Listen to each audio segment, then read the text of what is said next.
supply and demand pricing. We're going to make the site sticky by giving the user status, which also allows the merchants to identify and target qualified customers, which solves another big problem with the daily deal space. We have an integration strategy that's going to allow us to acquire a large number of both merchants and users.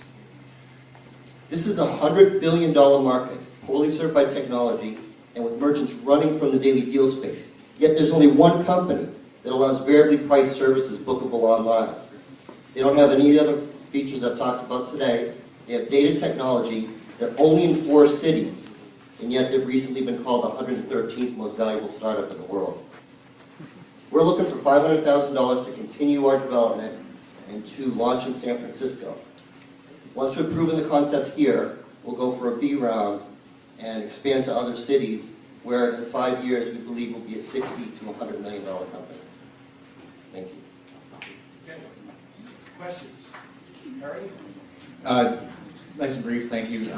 But it sounds like a very Me-Too type thing. Talk to me about your secret sauce. What's so special about it? Is this real time? Is this something that integrates in the back end very easily?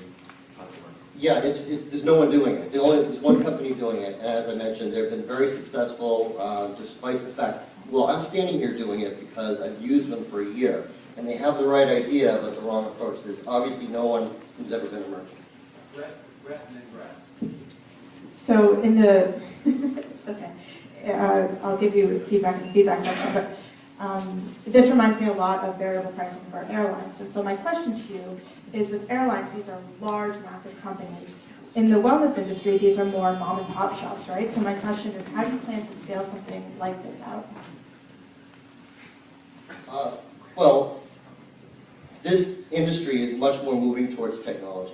And for as long as I've been in this, I've been doing it for 15 years, it's been pretty obvious to me and other industry leaders that it's going to go to supply and demand pricing. So in terms of how does this get, I mean, getting the merchants is not going to be a really difficult task. And I mean, it's an alternative that everyone's looking for to the daily deal space. Brad? So this is like a portal.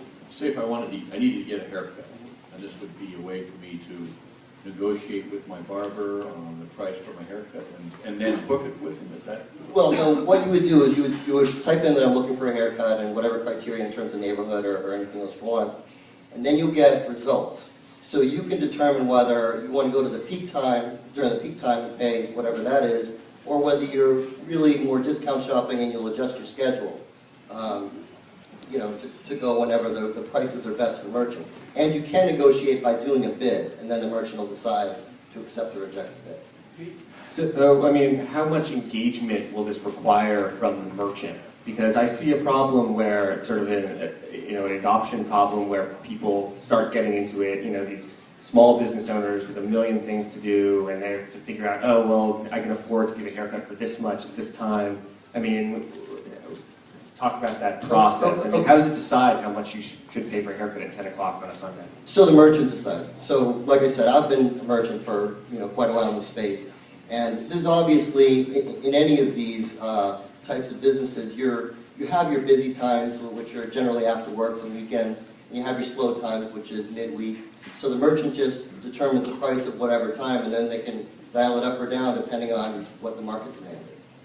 Last question, Paul. I will have time for Paul and then Julia. So is the merchant responding to each incoming inquiry, or have they given you blanket pricing? They determine a price. So say Tuesday afternoon from 1 to 5, they want to discount their massages from $120 to $80. Right, so they just dial that that's down. blanket pricing, but if they Yes. have a hole in their schedule, they don't get so micro to actually try to fill individual holes by lowballing. They just give you once, and they don't have to respond to dozens and dozens of incoming. No, it's real time. So they can at any time, they can change the price on any service provider. And then if it'll work or it doesn't, they can keep adjusting. Last question, Julia. Just a quick answer. As far as acquisition, obviously you got Groupon's problem with acquisition is spending a tremendous amount of money doing it.